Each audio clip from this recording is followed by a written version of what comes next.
এই চ্যানেলে সম্প্রচারিত সকল খবরই সচেতনতামূলক এবং শিক্ষণীয়, কোনো কিছুই প্রভাবিত নয়। রেশন দুর্নীতি মামলায় ইডির হাতে গ্রেপ্তার হয়েছে প্রায় 3জন ডিলার এবং সেই 3জন ডিলারকে সোমবারে নোটিশ পাঠানো হয় এবং সিজিও কমপ্লেক্সে ইডির দপ্তরে তাদের আজ হাজিরা দেওয়ার দিন ছিল। সূত্রের খবর, তাদের চালকল মিলের মাধ্যমেই বছরের পর বছর ধরে রেশন সামগ্রী বিক্রি করা হচ্ছিল।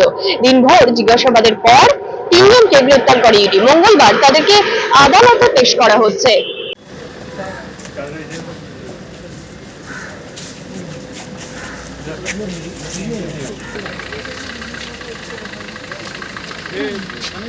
अब कहाँ जा रहे हैं सर?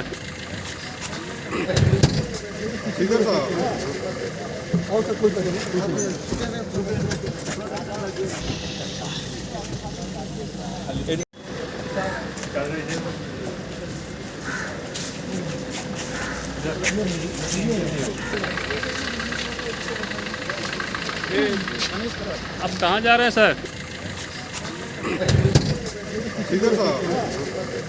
और सब कोई